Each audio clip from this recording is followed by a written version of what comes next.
You're listening to Meet the Thriller Author, the podcast where I interview writers of mysteries, thrillers, and suspense books. I'm your host, Alan Petersen, a writer and fan of the genre myself. Before we get started with this episode, though, I need to address this little public service announcement. I want to share a quick warning with listeners and authors out there. There are currently scammers sending emails pretending to be me and inviting authors onto this podcast while trying to charge them money to appear on the show. This is absolutely not me. I never charge guests to appear on Meet the Thriller Author. Most of these scam emails are coming from Gmail accounts, not from my official thrillingreads.com email address. And they use AI to create realistic-looking email messages, graphics, and images that appear legitimate. So please be very careful and double-check before corresponding. Now, on to today's guest. Coming up is episode number 238 with USA Today best-selling author H.Y. Hanna, whose latest thriller is the Taverna at the Edge of Night. The story follows Daphne as she travels to a remote fishing village on the Greek island of Crete to reunite with her best friend, only to find herself surrounded by rumors of murder, deception, and dangerous secrets. H.Y. Hanna is the author of more than 30 novels, spanning both psychological thrillers and cozy mysteries.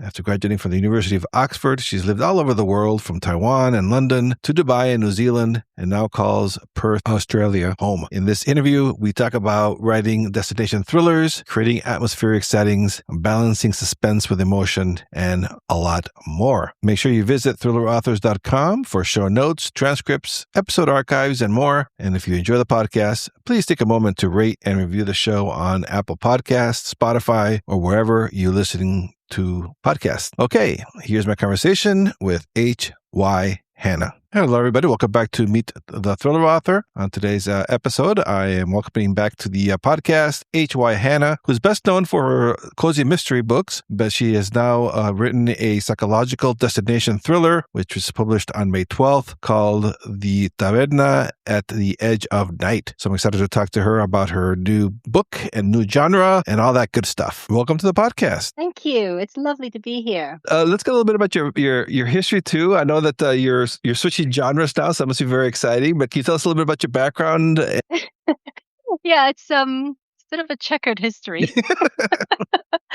I suppose I feel like when you listen to many authors talk, they always say that, they always knew they wanted to be a writer, and they started, from very young age writing stories, and even if they do other jobs, they often, they knew that writing is what they really wanted to do. And I feel like for me, it's always been the opposite. Like, I spent most of my life trying not to be a writer and sort of fighting it every inch of the way. I'm Chinese, and so if you know a bit about Asian culture, you'll know that, there are only really 4 acceptable jobs. You could be a doctor, a lawyer, an accountant, and an engineer, and maybe a dentist at a push.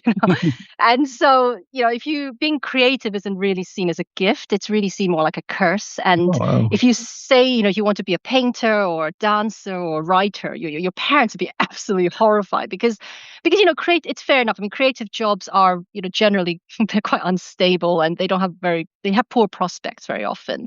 And so it's sort of, and I suppose I was always I was very sensitive to expectations as a child. I was a very dutiful, sort of obedient child, and I was very sensitive to what was expected of me. And so I always felt this huge pressure to conform and to do, the right thing.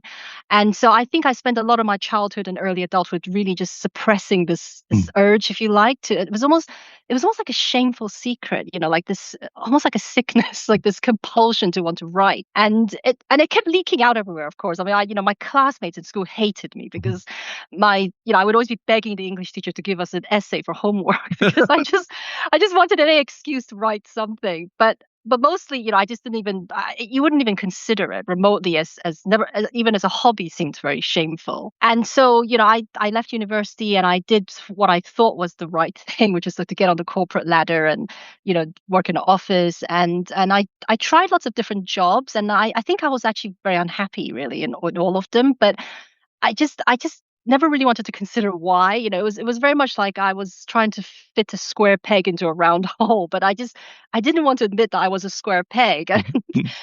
And it really took till I was about, I was approaching 40 really. So that's when I started you have a milestone birthday coming up, and that's when you start thinking all these things, this kind of thoughts like, what am I doing with my life? And I'm all the years are passing by, and I was married by then as well. And my husband is this amazing man. He's incredibly supportive and sort of very, very encouraging. And he really firmly believes that you should do what makes you happy. And so he kept encouraging me and saying you should try and, find a way to earn a living from writing because that's what you really want to do. And so, but I think, to be honest, I think what really, I wouldn't be here today if it weren't really for the ebook revolution or the Kindle revolution, if you like, and the whole phenomenon of independent publishing. Because for the first time in my, I was reading and I came across these stories of indie authors who were having commercial success, and I looked at it and I thought for the first time I could envisage a possible viable career this way, because I guess I knew enough about the traditional publishing that it's a very, well, first of all, you could be waiting a lifetime to be published. It's unfortunately, your fate is very much tied up with other people. And and also, even if you did get published, I knew that most traditionally published authors just don't earn a living from, and it's not their day job, and Mhm. it's just an unfortunate reality. And then not, of course, not saying that being an indie author means that you're guaranteed of that either, but it just seemed to me to have a more, I don't know, like a path that was a bit more in your control. And so I threw myself into it. Really, that was like I just thought this could, like it could work. Like I felt like I'm not afraid of hard work, and I love learning. I wasn't afraid of what was involved, as long as I knew that there could be a chance, like I could do. And so I threw myself into it. And my first goal was very much to earn a living from my books, because that for me was the most important thing. And in a way, I couldn't justify it to myself. Like Mhm. I know it sounds really crazy because I think it's hard to explain if you don't come from an Asian culture, but there's so much kind of like negative pressure about this kind of thing that you almost feel like it is almost like a very shameful thing. And so I felt like the only way I could justify it was if I could prove that being a writer was as good as if I'd done one of those proper jobs. And so the financial side was very important to me, and I dabbled in various genres to begin with, and I wrote romance for a while because everybody said that's what sells, and but I kept putting a dead body in all my stories. And so and after a while I started thinking, well, maybe I shouldn't be writing romance. Maybe I should be writing crime fiction, because that is what I like to read personally. Mhm.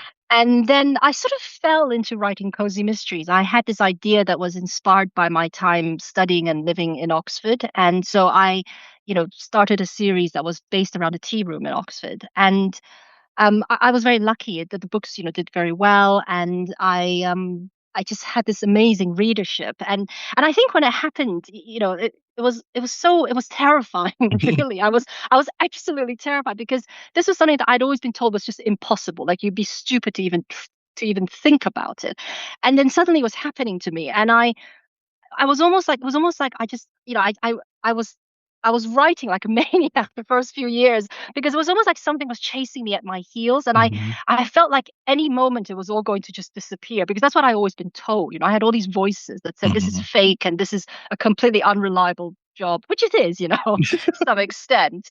But and I just put my head down. I was just writing and writing and writing and trying to write the next book and write the next book. And I think it was almost like one day you looked up and 10 years had passed, and which was almost quite frightening in itself. And suddenly I looked around and I was this established author. I had like translations and audiobooks and foreign rights deals, and just, I'd written like 30 mystery novels, and it was almost like a shock. And I realized that I'd sort of in a way achieved what I always thought was not possible. But at the same time, I think I was starting to feel a sense of, I mean, first of all, I was slowing down a lot. And I think partly that was burnout, Yeah, I can just can't imagine. maintain that pace, because I was really, I think, working from fear more than anything else. But also, I think I was probably beginning to feel like I needed a break from writing cozy mysteries after 10 years. Mhm. And also, I think again, I was approaching another milestone birthday. I was approaching 50 this time, and I again, all those thoughts start coming where you start thinking, what do I really want to do with my life? And I realized that what I really wanted to do was write the kinds of stories that I really love to read. And these were the stories I read as a teenager, that I just it transported me to these, and they're stories that are, I suppose, the atmospheric psychological suspense is probably how you describe them. Mhm. And they're stories where this the setting is really, really important, like the sense of place, the atmosphere. And so I decided in a way, yes, I decided basically that I'm going to take a break from the cozy mysteries for a while and just focus on writing these types of stories that I always wanted to tell. Yeah, so who were some of the writers that you liked in that genre that inspired you as a writer?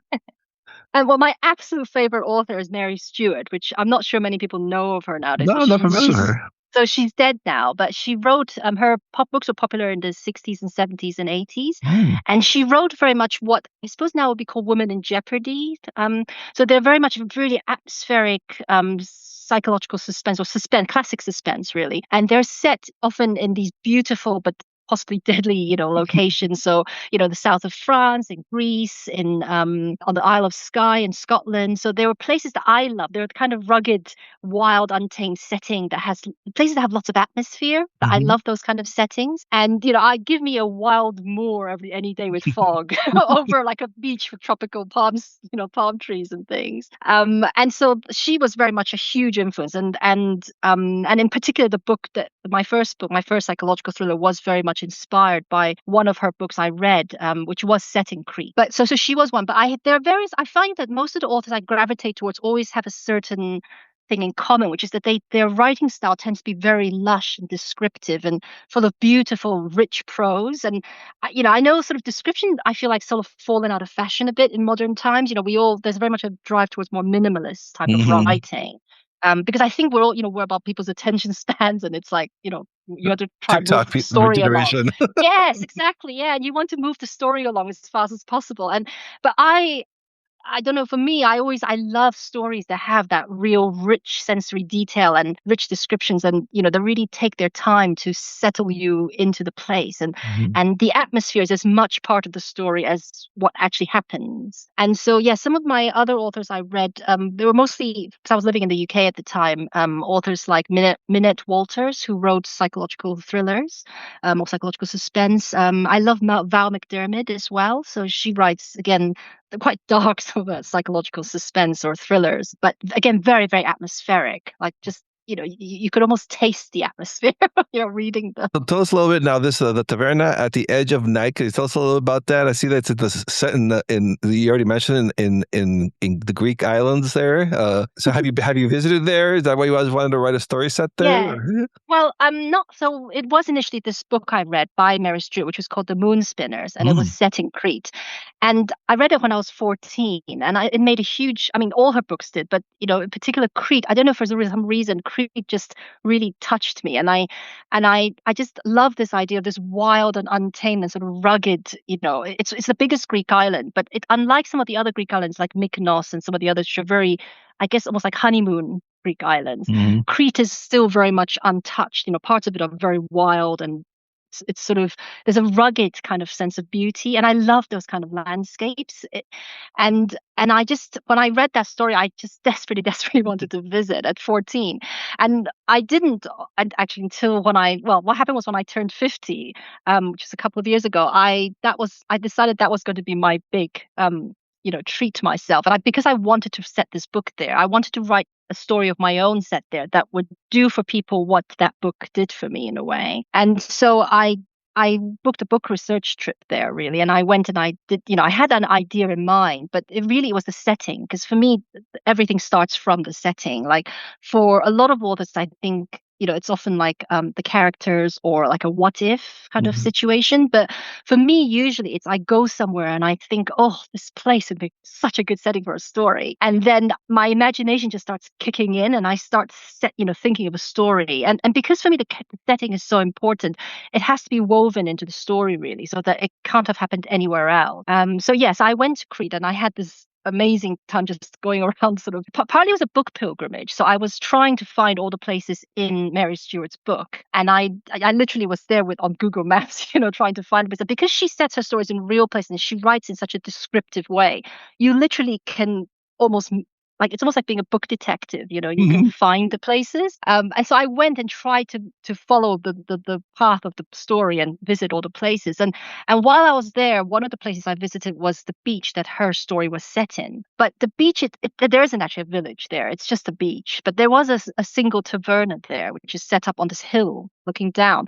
And I went and, I mean, it's not like the story, it's a very basic taverna. And the owner thought I was completely mad because I turned up with this and this, waving my copy of this old tattered paperback and just gushing about this book and how I'd been wanting to visit the beach since I was 14. And I think he just thought I was a crazy tourist. But the funniest thing was his father, who was his very elderly father, was there as well. And the father came and spoke to me, and he said to me that he remembered an English author visiting. So I don't know Wow. if it could have been her, but it was very exciting. And so when I came back away from that, I just thought I had to have a taverna in my story. And then it's not obviously the same taverna, but it's sort of, I guess my version of the whole thing. And that sort of sparked it from there. But really the story is, I suppose, in a way, me trying to transport my readers to Crete and to what could happen there. I love how it's compared to like the White Lotus because I love that show. Is that the kind of get that feel? Yes. Yeah, yeah, Yes, yes. I sort of say that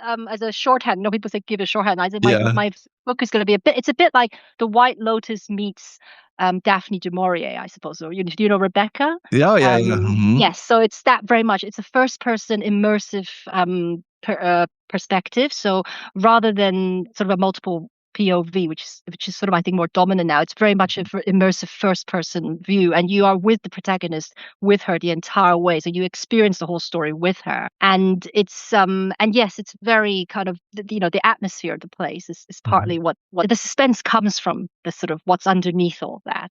And I'm kind of curious too, because like we already talked already before, you've had a lot of success in with the mysteries. Did your process change now writing this type of book, or did you stick to what's been working for all these years? It's was a bit different because with cozies, there's quite I wouldn't say a formula, but there are quite strict expectations, I Hmm. suppose. And obviously that's being pushed now. There are people doing really interesting things within cozy mystery, but I think the traditional cozy and what I wrote was very much a traditional culinary cozy, set in a tea room, and there was very much British baking was my kind of thing. There are expectations, they expect sort of obviously the pet, the cat, Yeah. the nosy old. I've got the nosy old ladies, and it's set in a quaint English village. And the characters tend to be larger than life, so it's more, I suppose, black and white, or that's the expectation. I Hmm. I always struggled, I think, with that aspect of the cozy, and so for me, there was a wonderful sense of liberation in writing a psychological thriller because in this genre, the morally grey is really almost encouraged. Yeah. It's what we are delving in. Whereas in cozies, I think that's part of the comfort of a cozy is that the bad people are bad and the good people are good, and that there's usually often, for example, one of the unspoken rules is that the person who gets murdered is usually not a very nice person because Hmm. then you don't feel bad about it. And I think for me that I always really struggle with that. And if you read my cozies, you'll see that because my villains often do tend to be morally grey. Like you get to the end of the story and you'll realize that they had very good reasons for doing what they did. And so I probably was breaking some of the rules without really intending to. And so when I came to write this, I think it felt almost a bit like I was just letting myself go.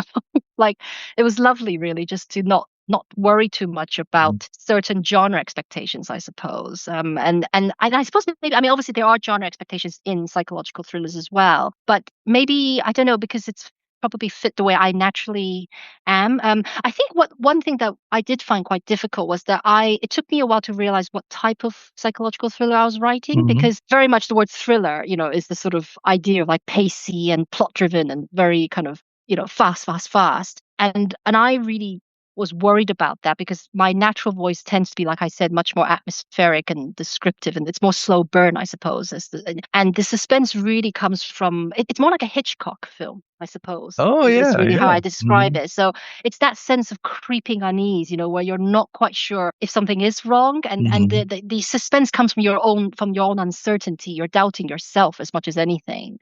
And so I think that, but because that's the way I sort of naturally think and write, it's that came to me very naturally. So yeah, that part was. Yeah. And was your process the same? Like, do you outline or do you write? Do you go for the seat of your pants? I'm definitely a plotter, not a pantser. Yeah, me I too. need to yeah. I mean I'm actually a bit of a control freak, but as far as writing, I find that I cannot get in the car and just drive. I need to Mhm. know where I'm going. But I do find what happens and I was watching one of your other your past interviews, and I saw you talk about this, and I thought, oh, that's me too. Where you talked about doing a really an outline and then not basically looking at it again. Yeah, yeah, Yeah. So I mean, I don't do a very detailed outline, to be honest. What I do is I think I do an outline almost to give me confidence to start, yeah. and then I just map it out roughly, and then but I have an idea of where I'm going. And also, I think for a thriller or a mystery, you sort of need to know the ending to work backwards from that. I mean, you don't Mhm. have to, but I think it makes life easier if you do, and so that you can work in all the misdirection and the foreshadowing and things like that. And so I I definitely, feel like, but what happens, I find, is as once I start writing, I find that, and I've noticed this over all the books I write, is I get to about 40% in, and then that's when I really realize what the story actually is about, and not so much the actual action sequence, but the what I call the emotional shape of the story. So what I want the readers to actually feel. And then that's when I often will go back and then sort of change a lot of the plot in order to fit that the shape I realize has emerged. And I always say it's a little bit like, if, for example, if you have a visitor come to visit you in the US and you plan a road trip for them, Mhm. and your idea was to show them sort of, the achievements of the American people. And so you planned this road trip with like all these cities, famous cities in the US. And then you start driving with them. But as you start driving with them, you suddenly realize that actually what you really want them to come away with is the warmth of the American people. And then you then change your itinerary. You end up thinking, well, maybe I won't take them to Chicago. I'll take them to show them a little town instead. And so you start adjusting your itinerary because that you realize that what you really want them at the end of that journey to come away with is that feeling of the warmth of the American people rather than, whatever you initially thought. And so I find that's what happens for me, when I write a book. Yeah, yeah. It's like a lot of people say that, oh, I can't do an outline because I can't be tight to it. I goes, well, you don't have to be tight to it. No, you don't. I never, I never follow my Yeah, outlines same really. here. Yeah, I was also wondering too now, like I always get into the nitty gritty with my guests because I'm nosy. So what do you write? What do you use to write? Do you use Word or Scrivener or something else? I'm very boring. I use Word. Well, most most I most just of my guests use Word, so you're normal. Uh, yeah, I open a document, I type chapter one, and then I stare at the empty page for like days on it.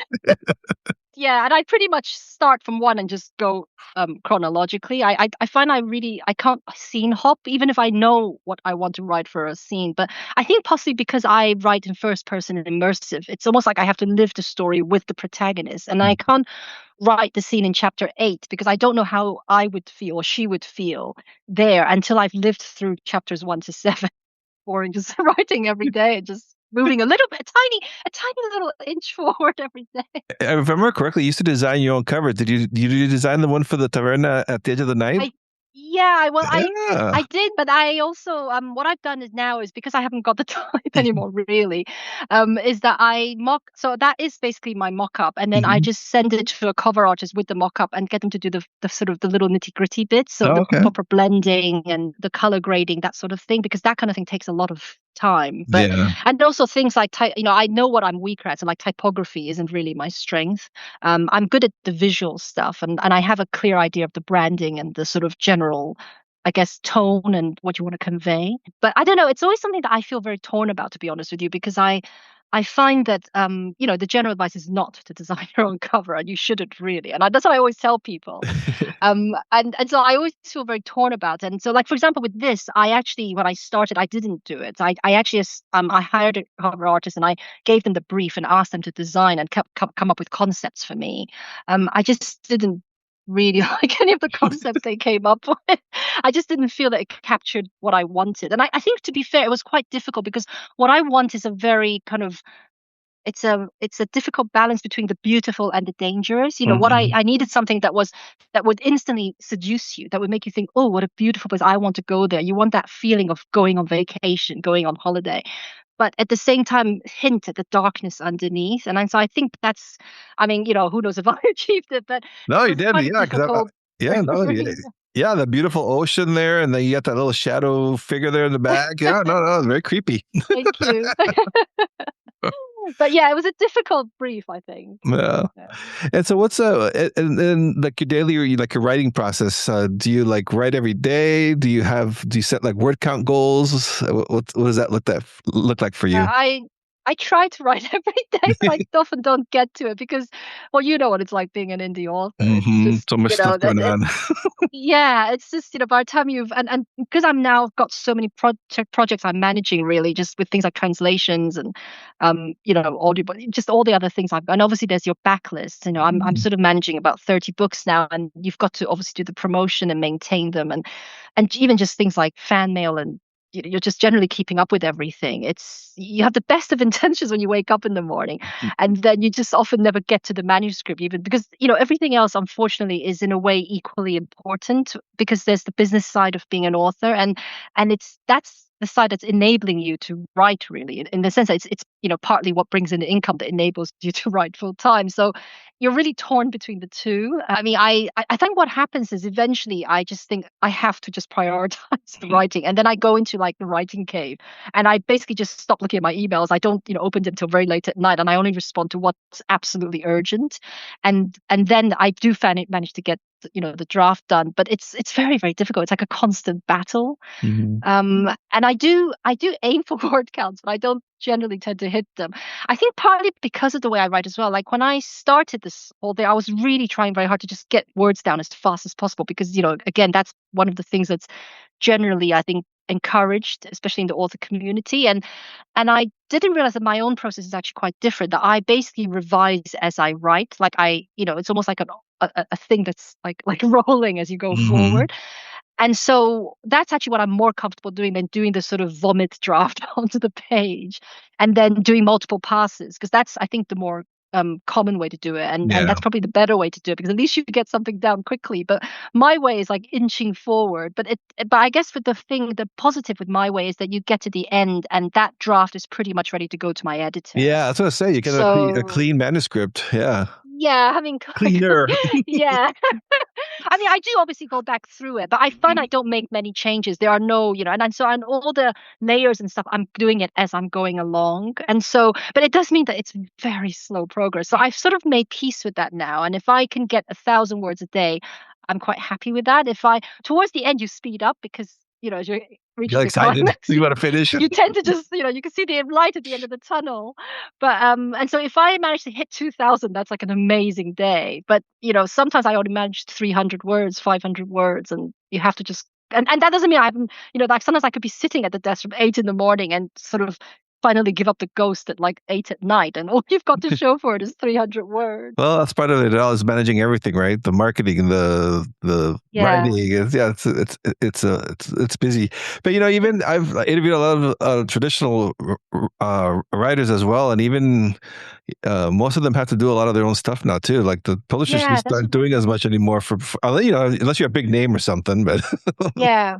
Yeah, no, I heard that. hmm But so yes, I think all authors are the same. But I guess the thing with indies, you have the distribution and the production side of it yeah, more. You don't hand that over. hmm So yeah, that's the sort of harder part, I suppose. It's just project management, really. It's not like any particular, and obviously, I enjoy it, as I wouldn't be doing it. Like I always hmm think this is the bed I chose to lie on, and I lie on it very happily. yeah. But at the same time, it's just it's just hard in terms of just juggling your time, really, and you hmm just wish you could clone yourself. yeah.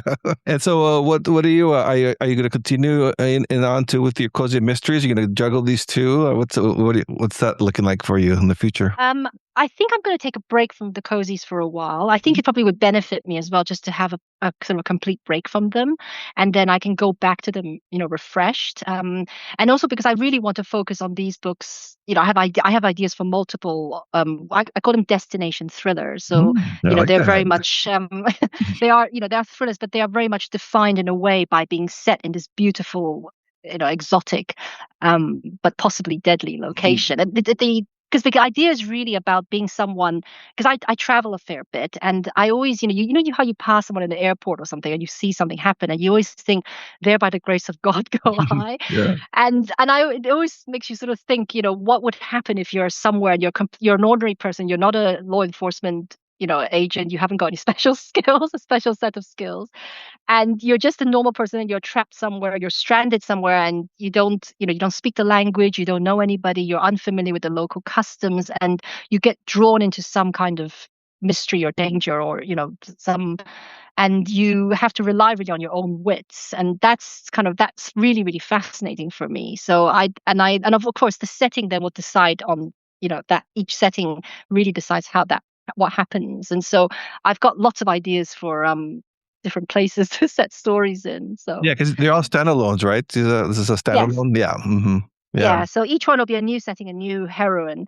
I Hmm. mean, I think the reading experience will be very similar, and probably in a way, the reading experience isn't that dissimilar from my cozies either, from my existing readership, because I don't know. I've been told that I'm quite a voice-led writer, so I have quite a strong voice, and so my stories all have a similar type of feel and reading experience, and so it won't have the surface trappings. It won't have like the cat and the little nosy old ladies and the baking that things, but I guess the immersive first-person atmospheric kind of story and the experience of it is probably in a way quite similar, even though the setting will be different. Mm. And so, what are you working on now? Can you do a little sneak peek, or is that all top secret? No, I'm working on the next destination thriller, and it's going to be set in Verona, in Mm. Italy. Yeah, so it'll be a new protagonist and a new sort of premise. It's I can tell you, it's partly inspired by the Juliet, but there's a Juliet balcony in Verona, or it's not really her balcony. It's a Hmm. fake balcony that was put up there. But it's got this amazing phenomenon where, like, hundreds of thousands of people visit it every year. And I partly because the Verona government have sort of started this tourism thing. But I think people, when you see some of that, so I went and did a book research trip there last year, and I there's a board there of like notes of people, and it's really quite amazing when you read these notes, like genuine heartfelt led, because it's become like almost like a I don't know how you call it, like a tradition where people Mm. write to her who are troubled in love. Either they cannot find love or they're having problems in love, and they just write Juliet Verona, and these letters find their way to that. Oh, And they, they're amazing, and you sort of think it's a gimmick, but then you read some of these messages and it's incredibly hard from people who are in these situations. And there's this amazing thing called the Juliet Secretary Club, and where people volunteer to reply to these letters all across the world. And so that kind of thing just really, captures my imagination as a yeah. writer. And Yeah. and there was actually a rom-com, a movie that came out about this a few years ago. But I, of course, thought of the thriller version of that. So there's a slightly different take. But yeah, it's just an amazing phenomenon in a way. And so that's why it's what I mean about how the story rises out of the setting. That this couldn't have happened anywhere else, because this setting and this phenomenon of Juliet's balcony, and people writing this, a fictional figure created by an Englishman who Mhm. possibly never even visited Verona. The whole irony of that just I Yeah. find really attractive. Yeah, that's So awesome. So, yeah, oh yeah, so you get the idea for the location first, and then the characters and everything comes after. yes, Yeah. yeah. Yeah. That's how I always work. Hmm. The setting is first, and then the story arises out of what is unique to that setting. And so when's that one coming out? Well, hopefully, if I can do my 1,000 words a day, end of this year. Oh, That's the okay, cool. plan Something anyway. to them. Yeah. Yeah. It's something I always ask my guests because, if there's aspiring writers that listen to this, any advice that you have for them if they're trying to write their own thrillers, their own psychological suspense novels? I think what I said earlier that about, because thriller is a vast genre and there are many different Huge. flavors in it. And it's sort of, I think, understanding yourself, your own voice, I suppose, and your own interests and your tendencies, and so what flavor of thriller that you're writing, because I think otherwise sometimes some of the advice that's given can really, it might not work for you, or it might, make you cancel out the things that actually make you special, and like, I mean, I just talk from my own experience that when I started, I was really struggling with this aspect of it, and I kept worrying that, I wasn't being pacey enough, and I wasn't moving, because, you feel like, oh my God, there's no dead body in chapter one, or there's no ticking time bomb, and you're not fulfilling, I suppose, the expectations of the genre. But there actually is, for example, a sub branch of thrillers that is very much about this sort of, slow burn, like what I said, like a Hitchcock film. That sort of, the suspense comes not really from, knowing there's a ticking time bomb and knowing it's going to go off. It's more coming from the sort of like, do you hear ticking? Do you think that's, no, I must be imagining it. No, no, but what's that sound? Do you think that sounds like ticking? And it's that thing going on that's building the suspense. So I think for me, when I once I finally made peace with that and then I've, obviously you discover the writers that are writing in that tradition, I suppose. Then you sort of realize that your voice is really more an asset in that situation rather than necessarily, a problem. And there's that belief that if you lean into what you're naturally good at or what you naturally gravitate towards, that I suppose it's the whole thing about being much more authentically yourself, that you would do better really than trying to fight it. Says the person who's been fighting things all her life. But I'm learning the lesson very slowly. Yeah, that's amazing because you've had so much success. You say today Yeah. seller, you're still like gotta beat yourself up. But that's a very common thread in a lot of the writers that I've interviewed. So very normal. Yeah. We're very neurotic. Yeah. Yeah. So I think, yeah, definitely if you're, starting, like, I think figure out who you are as a writer, like what Hmm. attracts you, read the different types of thrillers that you're into, and then lean into that, because there are, it is a broad church, as they say, Hmm. and there are different readers for different styles, and so yeah, I think it's difficult though sometimes when especially when you're starting, because even though this isn't my first book ever, it is my first book in this genre, and so in many respects I still feel the same kind of uncertainty and doubt and all that sort of stuff that a debut author would feel anyway, because Hmm.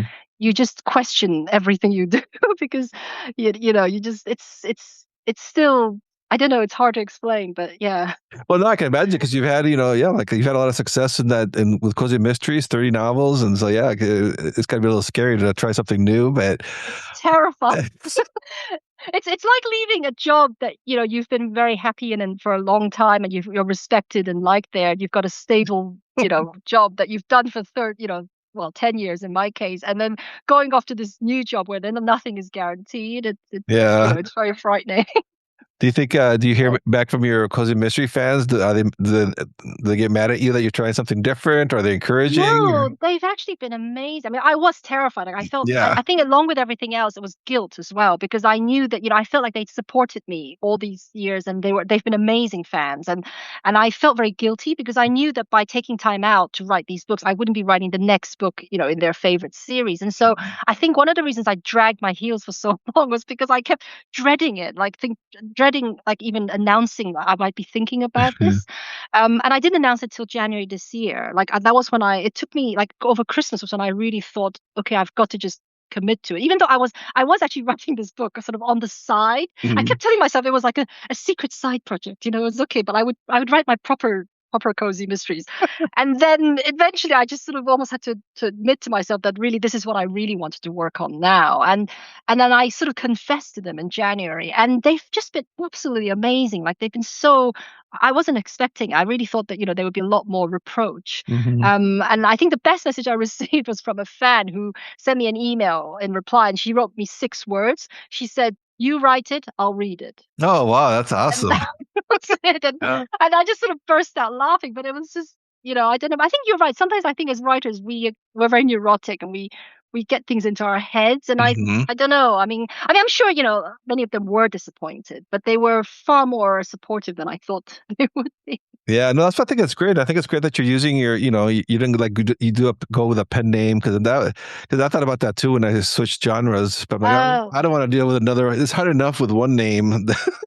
yeah. And also, I think in my case, it's because I really thought it was the same reading experience. That's one Hmm. reason I decided not to. That I Yeah. thought, it's not, I mean, it's like the surface trapping is different, obviously, and it's not like my thrillers are not very dark thrillers. They're not Hmm. dealing with serial killers or that sort of thing. I mean, obviously it's darker than Yeah. cozy mysteries, and it touches on some, like, for example, this one sort of wades into the sort of idea of toxic female friendship and that sort of thing. But it's not, as I said, it's almost like the sense of kind of hope at the end and the sense of justice, that the things that people often want to read a cozy mystery for are still there. Yeah, so Yeah, and I think that's why people really love these psychological suspense novels and the cozy mysteries is because it's like regular people. Like we could all see ourselves in that. Versus I don't know what an FBI agent does. Like I can't relate to an FBI agent, but a regular person I yeah. can. Do you think that's why they're so popular? I don't know. I mean, for me, they are Yeah. definitely, like, I always find I always relate better to these. um to the books, and often they're standalones that Hmm. feature a regular person. Because yes, you're right, you can imagine yourself in that situation. Maybe you have been in a similar situation, and I think it's why domestic thrillers, for example, are been massively popular, because Yeah. everyone is in a relationship or has a family or been in situation with neighbors. And so Hmm. it's that you could it's that, aside from the voyeuristic aspect, there is that thing of, this could happen to me, and how would I respond in this?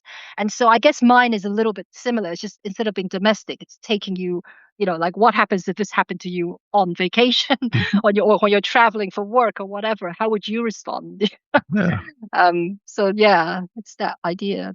Do you find that you also respond much better to the kind of the regular Joe, I suppose, is what they call Yeah, it? yeah, I used to, yeah, I mean, I enjoy both of them, but the last few couple of years, I've been reading more domestic thrillers, and yeah, I think that it's just more plausible, and it's like, oh, what are they going to do? It's a detective, you kind of know. So yeah, I can totally see why they're so popular, and that's why when I started reading them, I'm like, oh, okay, I can see why these are so, and they're fun to read and they're fun to write. So Yeah. I mean, I do love a good, detective yeah, yeah, procedural, same here. I in the still go back sense to that, them. yeah, but more the ones that manage to show you the story, the life behind the detective, I Hmm. suppose. Hmm. So I'm not so into the sort of Sherlock Holmes type of protagonist, where they like 007, I guess, where they are perfect and they just never Yeah. change. One of my favorite long running series is by a British author called Reginald Hill. And he's unfortunately passed away now, but he wrote a very, very long running series called DL and Pascal. It was an inspector and a sergeant, a British inspector and sergeant. And they're set in Yorkshire, so in north of England, and I love them. But partly because the characters are just so real in a way, and Yeah. he had, again, there's a very strong sense of place. You really felt like you were in Yorkshire, but he really, like, he captured the vernacular, and he captured the way that people think there and all that sort of thing. And so, yes, you were reading a procedural and such, and you had the sort of the detective and sergeant, the inspector and sergeant dynamic and stuff, but it was really more than that. And that's why I love that series so much. So yeah, Hmm. I suppose it's like it's a- everything has its own kind of attractions. And You're right, right. Yeah, sometimes you feel like reading this or that, and you change it up, and then you go back to the other one. But yeah, yeah, we all like the one little thing though that, regardless of the genre, it's there's what the character or the location, stuff like that. It's just yeah, we yeah, have our own little sort of favorite yeah, things. yeah, yeah. So that's what's fun about reading in this world. So what would you say is your favorite trope then, in sort of crime fiction? Well, in crime fiction, I was really big into like John Sanford, and I like that type of books. So, but same There thing. isn't like a particular, like a trope or a sort of scenario that you're really into? Yeah, unlike you said, you didn't like the serial killers. I always liked the serial killer ones. So, Okay. so yeah, so I was into the serial killer thrillers. Always got my attention. So Yeah. No, I mean, I like a serial killer. I have quite a lot of, like, Val McDermott, for example, who I mentioned earlier. She writes, quite a lot about serial mhm. killers, and she has a long running series featuring I think he's a forensic profiler or something like that. For who and he deals with a lot of serial killers, and they're fascinating, just the Yeah, psychology behind that. So I don't know whether it's part of growing old. I think that as you get older, your appetite for that kind of thing slightly decreases. So I know when I was in my 20s, I was massively into Patricia Cornwall, and I've still got all her books. And so I really enjoyed that. But I found that as I got older, I sort of was not reading the sort of the hardcore bloody serial killer stuff so much, and maybe yeah, that's just getting older. yeah. No, same thing with me. The last few years, I still read dark stuff, but they're not like what I used to read when 10, 15, 20 years ago. Taverna at the Edge of Night comes out May 12th. Where can listeners find you? What's your website? Where can they learn more about you? My website is probably the best place because I'm rubbish on social media.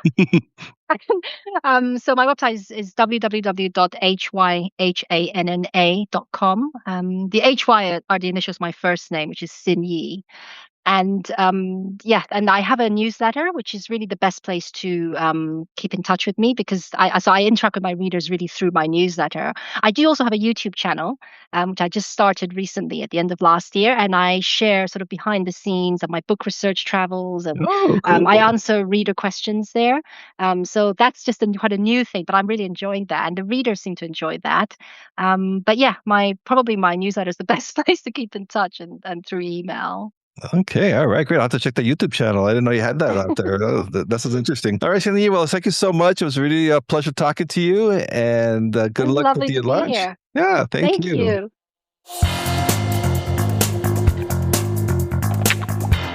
Thanks for listening to Meet the Thriller Author, hosted by Alan Petersen. If you enjoyed this episode, be sure to subscribe and leave a review on your favorite podcast platform. It helps other thriller fans discover the show.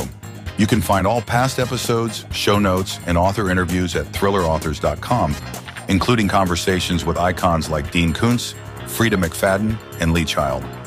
And if you're looking for your next gripping read, check out Alan's own psychological thrillers and crime fiction novels at thrillingreads.com/books. Until next time, stay safe, keep reading, and keep the thrills coming.